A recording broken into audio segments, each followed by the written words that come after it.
Hello everyone, welcome back to the channel, welcome back to Saltwell Safari Park. Yes, it's been a long time since we came here, but I thought as the channel is now a year old, it's been a year since my first ever video, although that wasn't Planet Zoo, it's time to finally come back and do those finishing touches that I've been wanting to do for such a long time. Let's dive straight into the speed build because we've got a lot to cover today, including some nice new developments and some finishing touches that I promised you months ago. So, last episode, we put in a little staff area here alongside our new Lima Habitat.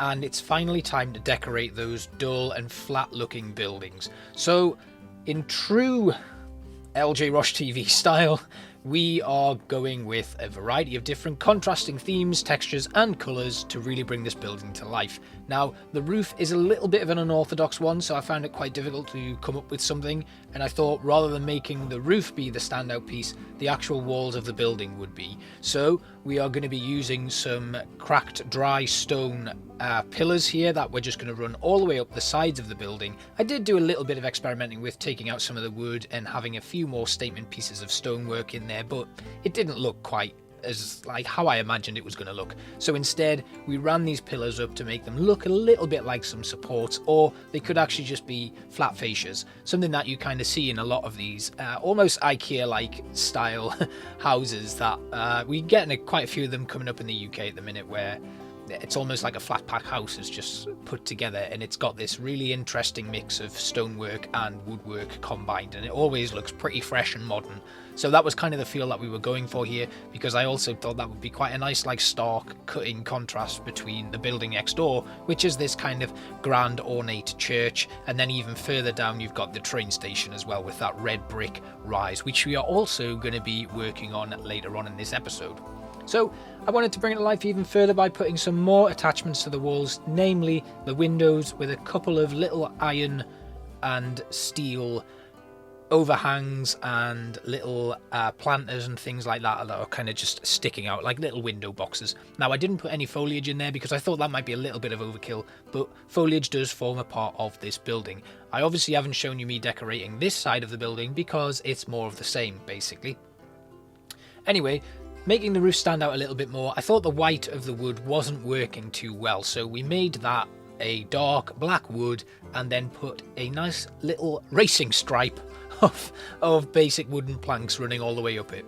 I also kind of made a little custom aircon unit just to go off the side of it, because I thought, again, just a little bit of an extra dimension to make that like wreck the symmetry a little bit, because I thought that would be quite a nice thing to do for this building. So I made like a tiny little aircon unit that just kind of exaggerated the small stock aircon that you get with the base game building sets, and all it was just creating a nice little frame for it, as you can see here, using some corrugated steel girder type materials, kind of the same as what we did when we built the shipping containers. So that's essentially what we're using.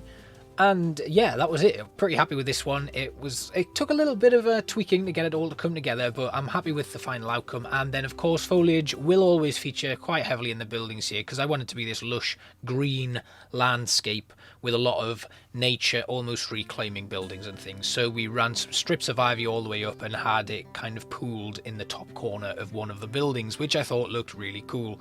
I keep saying cool today, that must be the word of the day I'm going to be using. So if we hear it, let's have I could do a cool count. No, we're not going to do a cool count. That would be absolutely cringy. So yeah, really like this fine work and things. And then obviously it's duplicated, but with a couple of different finishing touches. I did make a longer kind of air vent on the larger building next door, but that was pretty much it.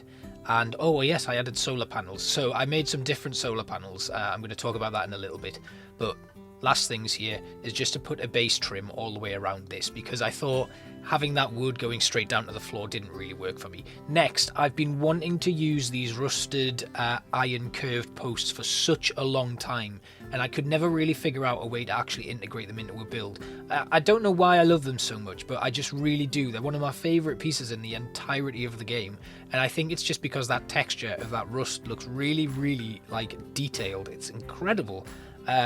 And it was just kind of finding a way to fit it in.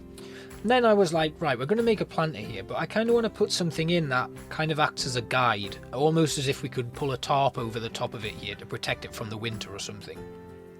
And I ran some rope all the way along it, that, you know, you could use these as growth guides. So once the plant gets to a point where it's almost going past that rope, you know you need to trim that plant back down or something. And I just thought it gave a really nice little effect and made it look like a properly maintained planter that the staff are going to be looking after and things, whereas the rest, the little garden areas and things that we've built, would just be left to kind of grow and eventually get trimmed back at some point. But this is kind of something that needs regular maintenance, I guess. We filled this with drin grass and a load of mixtures of different plants and colours, just so that it had a nice little pop through, and it just draws the eye in a little bit more. And I was quite really enjoyed how this turned out, and it was just really nice. You know, when there's certain pieces in the game where you actually see them and you think, I really want to use that, but I have absolutely no idea what for. And it just felt actually good to finally integrate it into something. And it was certainly nice to be able to create something like this, because it's something that I've not really done before. And normally when I build a planter, I don't really put a great deal of thought into it. I'm just kind of slapping stuff down and hoping that it sticks, which I kind of did when I put the foliage in. But all in all, really happy with that little finishing touch to that. And then I kind of thought, I don't really like the staff path that I've got in here, and I don't know how I'm going to manage that. So we did something else brand new, which was to use the faux stone pieces from the aquatic pack. And we put in a few of these and rotated them around, changed the colour, and created a nice stone walkway that goes all the way through the staff area. Now obviously I'm not going to spend all my time in this video showing you me build it. So you're getting the basic, what I did to create the actual piece, and then we duplicated it and moved it all the way around to fill in the entire staff path. That was all covered by this nice stonework. And while I was building it, I thought, this isn't really working, is it? I'm going to have to maybe change this up. But when I actually pulled out and had a little look at it all, I thought, actually, this does work, and it just needs like a finishing trim running around it as kind of like a barrier between the grass and the stone itself. And it also has this really nice texture contrast, and the way that the blocks are a totally different shape as they're put next to each other, which I thought really added to a definitive effect, rather than just putting down like a concrete paving slab or what have you that is all just this like thin one layer. It's nice to have multiple layers of stonework, almost like they're oversized cobblestones, which I thought again was a really nice finishing touch. Then we put in some basic log trims, because I thought we'd kind of gone a little bit extreme on the rest of the design. Why not just pull it back and have something a little bit more simplistic to finish it all off? And this trim just ran all the way along the staff path, looped all the way around, and backed out onto the new Lima Habitat. And yeah, really happy with it. So there was a lot of like finicky little details and stuff that we had to do here, and I didn't want to show you them all. But the next step for the finishing touch of this build is we have this wonderful church where the lemurs are currently residing, and I may do a couple of modifications to that actually in the future, just as an afterthought, because they're still getting stressed. I think I need to cut down the amount of footprint the guests can actually have in that habitat, because currently the path goes all the way around and there's not really anywhere for the lemurs to hide when they get a bit stressed. But back to the rest of this video. This is going to be a memorial garden. I didn't want to do a graveyard because I thought that would be a little bit too creepy. So I thought we'll do a nice animal memorial garden using the brand new memorial system that came with update 1.8, which isn't brand new anymore because it came out in November, December. So I thought it would be a nice touch. Rather than having a graveyard and then getting to the church, you have this lovely memorial garden that guests will walk through. The lion with that sign. Now the sign actually tells you to feature a specific animal, but rather than featuring a specific animal with like a date of death and all of that sort of thing, I wanted to just have this memorial plaque as a dedication to all the animals that the zoo may have lost over the years. And I had a little look back, and actually the records, obviously because they've only just started, I've only got one animal in there that died of old age. So, but yeah, this is for all of the animals, past and present, that have died in the zoo. And maybe we'll do some more specific memorials at a later date when I actually spend some time managing the zoo instead of just designing it. So this was just a nice mixture of different textures, colour palettes, loads of the usual stuff that I do when I'm building, but I wanted to make some different carpets of foliage and things, so you will see a lot of arrowwood bushes featuring here because I think they're an amazing addition to any habitat. And then having the colourful flowers kind of poking through, so you don't get the full flower unless it's, you know, there's certain specific areas of it where I actually really want to feature it. But it was mainly about building up kind of different colours and shades and textures, almost as if we have a base coat of one piece of greenery, then the colour acts as the shade from all of the flowers and things, and then you kind of go over it with a bit of a dry brush to finish it all off and just take out some of the harshness of that colour and make it a little bit less impactful. So I kind of did want to make this almost overgrown garden, and this is just the first little patch. I do this right the way through this garden all the way up, and you will see that as we do a flyby tour later on. Moving over to the clock tower from the train station, this has looked really bare and two-dimensional for such a long time, and I actually also don't particularly like the positioning of the church next to it anymore. I think they're far too close together, and it might be that at some point we move the church, or we take this part of the train station and move it over to, that sounds ambitious in my mind as I'm saying it right now, and I don't really like that I said that, but we could move this piece all the way over to the actual exit station right outside of the Wild Africa habitat. That's something that I'm just thinking out loud, and I may never do that because the idea of doing that scares the crap out of me. So we wanted to use some of the classical texture packs here because they fit really well with the brickwork, and I thought it would be really nice to just give that nice little white border all the way around. So obviously we have the little corner pieces of the brickwork that has this almost like marbly effect all the way up, and then with some fascias going up on this side that we then filled in with more classical panels. Then all the way around the clock tower itself we had exactly the same thing, so it's just this repeating pattern. What I also do is I use some of these little sconces just to create a trim going from the actual main feature piece into the wall, just so that it doesn't look like it's just this floating thing. It needed something to attach it, and that's why I've gone and done that. This was a little bit of a pain because once I'd sunk that in so far, every time I tried to get it to move it, pieces were colliding and I wasn't getting what I want, so that got incredibly frustrating to build later on. But the outcome is exactly how I wanted it to. It makes that building stand out a lot more. It looks less boring, which is what I kind of wanted from it, because it's not meant to be boring. It's meant to be something that you look up at and go, oh wow, wow. And it's still pretty basic, and maybe the clock needs a little bit of work itself so that that gets a little bit more of a featurette in the rest of the piece. So that could be something that I go back to, but I'm pretty happy to call it finished. Now over here, I did kind of think about doing a big fence with a trim running all the way along, but I actually settled for some of the classical pieces once again and just made a white lip going all the way along. Something like that, but it was a little bit more of a two-dimensional piece. There we go, that's it going in now. So I ran this all the way along, and I didn't really think it was necessary to do any more than this simple piece. So I ran that all the way along, and that was it pretty much. There may be scope to put in a bit more of a fence structure there, but I don't know if it's completely necessary at this moment in time, especially considering there's a fairly long walk to get to the information kiosk on the other side, and then the toilets that are on the other edge of that train platform. I don't want to add too many pieces. We then took some of the fascias from the actual clock tower and ran it all the way along. Now my initial idea here was to put in some advertising, like you see at a train station where they'll have adverts for books that are coming out, or stage plays that are on in the city that you're visiting, or what have you, but for animals.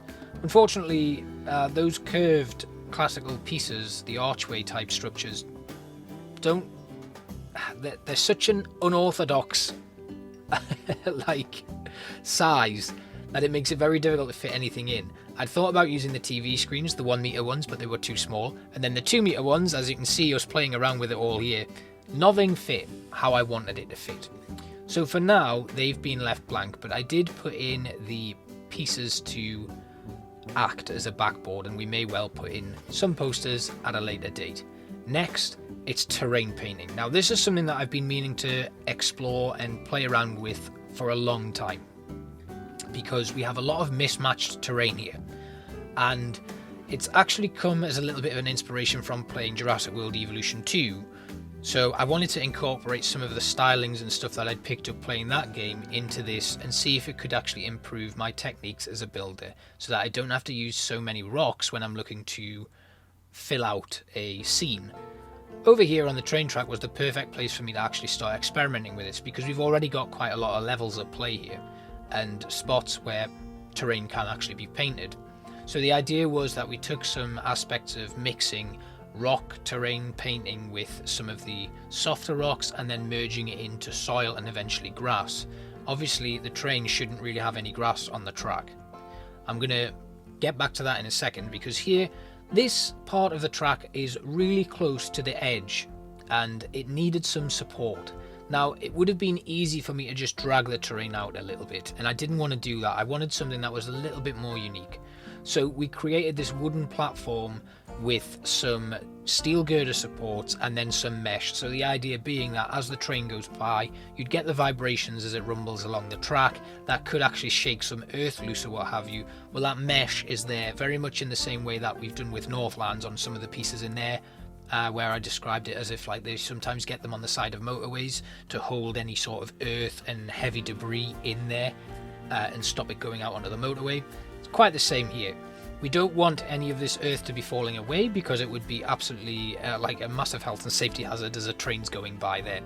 So this is kind of drilled into the rock base to protect it, keep everything in, keep everything compact, just in case the train happens to shake away any sort of debris. And it was really simple. We put in this mesh, used the steel girders and this wooden platform, and we could even expand it. We could run a ladder or a staircase down the side here to get to like some sort of staff area, imagining that mechanics could come up here to do regular checks and maintenance and things, and they would need some sort of access.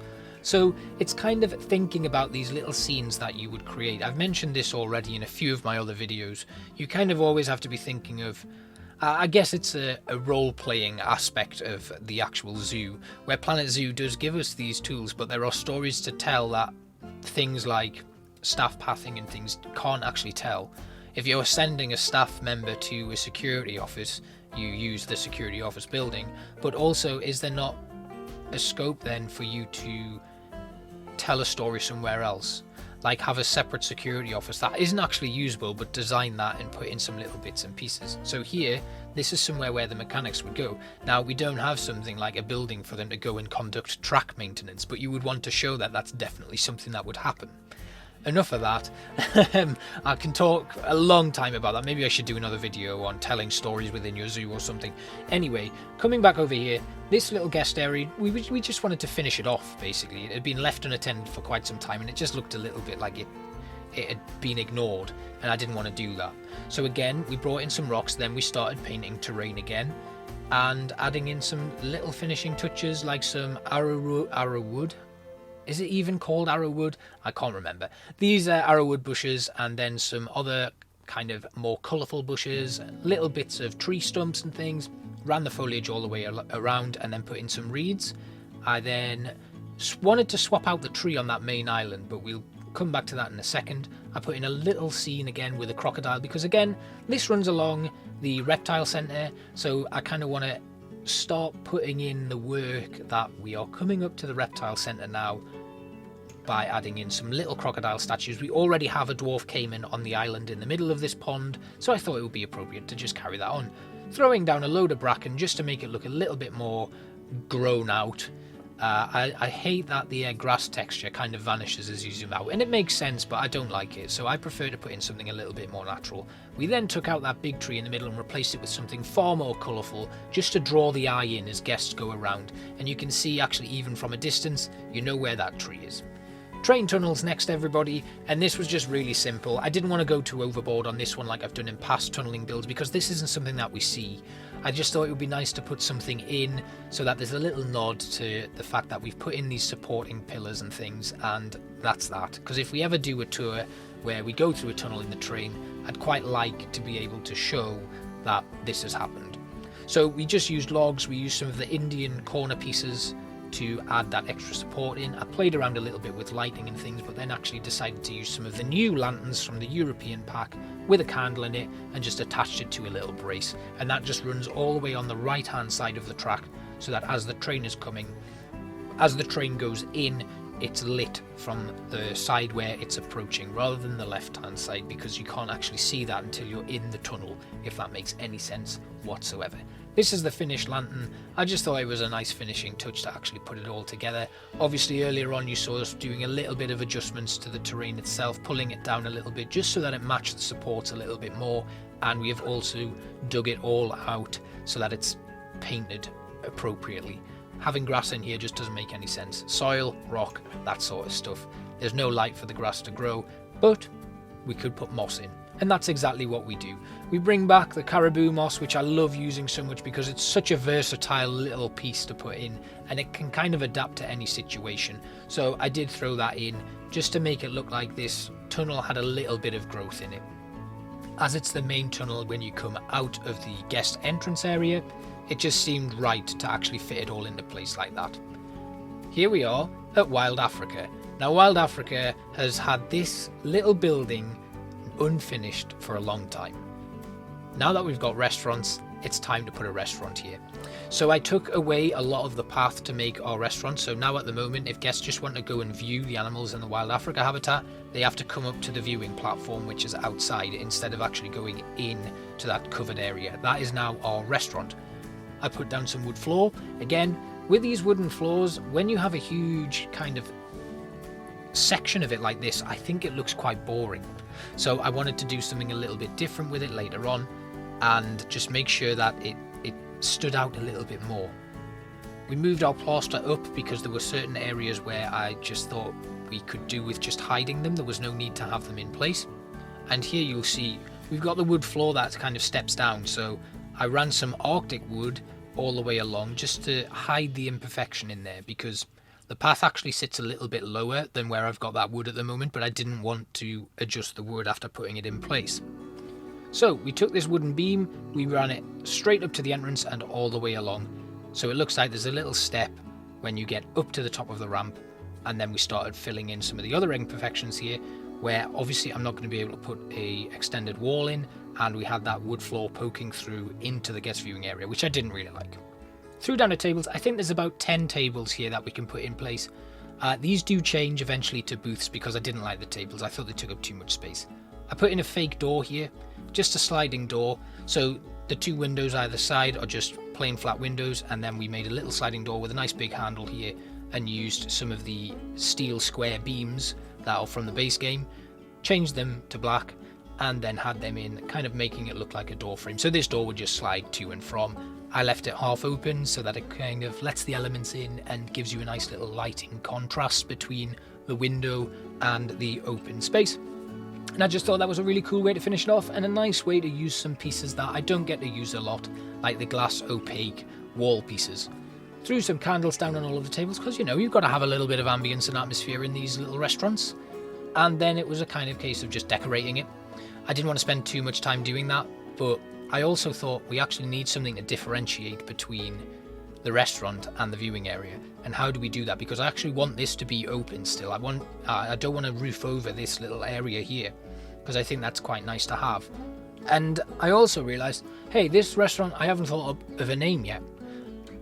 And then I found these kilns, and I thought, actually, what a great idea. We could put these kilns down, seal them in, and it kind of looks a bit more like an interactive restaurant where the chefs would come out and cook food right there on the, and you know, you have little barbecues and stuff when animal talks are on or what have you and things like that. I thought that'd be a really cool idea. So we made kind of like these kilns we incorporated into the build itself, and then ran a little wall of rock work all the way along to seal it off. And it was basic. I kind of like it, but it gets across the aim I have for it. So eventually the name of the restaurant is The Kilns Bar and Grill. So I thought it was really cool. It looks a little bit more of a modern restaurant. It's very basic though. I didn't spend a lot of time on it because this is just a quick finishing touches episode. we have the habitats and all of this surrounding area already done. It's already detailed enough. This is just background fluff to really finish off the build. I ran these square pieces all the way along to create a sort of carpet, and then suddenly hated the table layout, so changed all of that around, and this is why I dropped it down to booths. So these two main tables here, great, they can stay in. The rest of them came out and I replaced them all with little booths, because the booths fit in quite squarely and don't intersect over to this carpet that I've put in place. The tables were a bit all over the place and had no uniformity to them, and every time I looked at them from above and saw that like there was one leg sticking out like 5 meters into the carpet and the other one was nowhere near it, I was like, nah, I hate this so much. We're going to make it a little bit more uniform. It also meant that there wasn't a great deal of disruption where you have the tables backing out onto the kilns. We eventually sealed all of them off with this little bit of fencing and threw in a few little props here and there. I then put some hanging planters on the walls and moved along and used some of the African masks and some of the hanging chimes and artifacts just to really finish it off. And we ran these all the way along the ceiling so that there was this really vivid feel within the build itself. And again, really simple. I'm not designing some of the amazing stuff that other people have designed and seen. This was just a piece to finish off the rest of this build. And I'm happy enough with it, to be honest. I really like it, and I think it adds a little bit of an extra flair to the build. So the next thing to do is to actually do the exterior of this restaurant, and I wanted to go for something simple and modern, basically. So really simple lettering, nothing too flashy. We're calling it the Kiln Bar and Grill. The Kilns Bar and Grill. There are more than one kiln, so it's plural, not just the kiln. And yeah, I just really like this simple lettering. What I may do is duplicate it and create a shadow. So basically that involves pulling this first set of font out a little bit, putting a second font behind it that's exactly the same, and just moving it out a touch to the left and the right to create a bit of a drop shadow with another set of black lettering in exactly the same style. I did want to do something with this wall, and I did play around with a couple of the custom shapes. I thought about making something that was a bit like a couple of licks of flame coming up, but then I was like, I'm designing a restaurant here, not a hot rod, so let's just leave it bare. Because what actually happens is I put some foliage in there to kind of grow up along the side of the wall, and it just kind of finishes it all off, and I don't think it needs much. What I've found lately with my build style is I've spent a lot of time focusing too much on specific details and not enough on the bigger picture. And I think that's why a lot of my builds are running over quite a little bit of time and taking a lot longer to finish. So it's been nice to get back to what was the basics and the zoo where I kind of learned my craft, shall we say, and just rediscover some of the old touches that I had, and that's been quite nice to experience again. And I'm looking forward to actually incorporating that back in Northlands when I go back and do my next build there. So this was it, foliage, really simple. One of the things about Planet Zoo that makes it quite difficult is you are kind of forced to mix and match the foliage, because obviously a lot of the textures and design of the foliage is very similar. So when you have these repeated bushes or whatever, it looks bad, really. Here's our solar panels. I didn't show you these earlier on, and all I'd done was I made a custom billboard and used I grabbed an image of a solar panel from the top down. So we have these fake solar panels. Obviously they don't put any power output in, they actually drain power. They cost $10 a month to run. But yeah, back to the build. So this was just a really simple jetty that I wanted to create, and I may actually develop this into a full working water treatment plant. Obviously we have the main water treatment building in here, but I did think about maybe creating something that had pumps going into the water itself off the side there, and I think that might be something that I come back and do as a bit more of a detailed build on creating these sort of scenes and things that we have within our zoos. And that is kind of what I'm trying to get at for the main part of this episode, is feel free to create something that is not going to be used but tells a story. And I think it's probably a good idea to do a complete episode on this and kind of how to tell these little stories in your zoos, because otherwise it gets a little bit boring after a while. I find that you're just in this endless loop of habitat, guest area, staff area, habitat, guest, staff, and there's kind of, you need to give your zoo a soul, shall we say. This is all sounding a little bit too poetic for me. Over here we just decorated with a little bit more foliage and a bit of stonework as well. And this is another reason why I really like the arrowwood bush, because they're a bit of a dome shape, and you can sink them in to stonework very well, and it kind of pokes through cracks and things, and it looks really effective. And it's only like a couple of pieces, so very simple once again. Put down some palm trees, and that just about finishes off this area, and actually finishes off this video. So we are about to approach a little bit of a fly-through tour. I didn't do my usual tour that I normally do, because in a couple of weeks' time we are going to be doing a kind of Planet Zoo story so far, and kind of like talk about my journey as a creator here in Planet Zoo, basically. So here we are coming through the train, the underground tunnel here, which I think looks really nice all lit up at night. And then we're going to come through the other side, and all I'm going to do is I'm going to sweep past all of the areas that I've developed today in this video.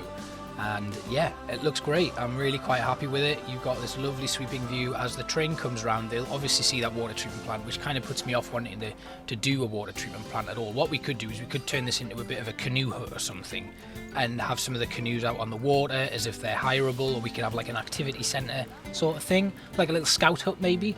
Something like that I think could be quite interesting. And then we sweep over our wild Africa habitat, where there's loads of guest viewing stuff, past that foliage, into the kilns, bar and grill, through the sliding door, this lovely well lit area where you can gaze out onto the fake Serengeti that we have going on here, and see all of the animals who are now back in. I forgot to mention, I closed the zoo to do all of this and kicked everybody out. I also put all of the animals back into storage, so we've kind of had a little bit of a soft reset here, and by this point I'd invited guests back in, because I kind of wanted to see how the zoo is running and working. Little bit of foliage, more coverage over here on the right hand side, where these new guest areas that we developed are, and that little staff building.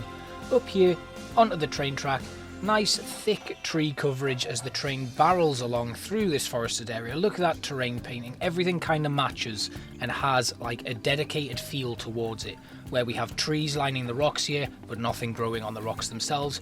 Over this side you look over the left and you see the clock tower in the distance, reptile centre, just lots of tree coverage. And as our little drone sweeps up, down over the pygmy hippos, where we've not done much development, but we need to get here to look at this pond, sweeping on by that little overlook, beautiful tree right in the middle there as we loop around, foliage everywhere, just lots of thick coverage. It really has this lush feel to it, which is stark contrast to Northlands, which is a little bit more of a barren area because not much growth is happening there. Coming on through, all of the guests kind of bunched up there. We might need to do something. We did put a little pond here in front of that staff area, which I didn't actually show, but I just wanted something to finish that whole area off. And again, everything is kind of split up now, so there's trees everywhere, and we don't put a lot of detailing in on the trees themselves, where we have kind of distance patches, because we don't need to. We're not actually going to be there to look at it. So through the memorial garden now, we come up to the Lima Habitat, which I've now decorated the outside of. I'm not too keen on this, so this may change, but as I'm considering moving that area anyway, it might not be a good idea to put too much further effort into it. Anyway, I hope you've enjoyed this video. It was really good to be back here, and I'm looking forward to doing a little bit more development on it and moving into our next area. I hope you enjoyed. Thanks for watching again, guys, and here's to another fantastic year of creating content. See you next time.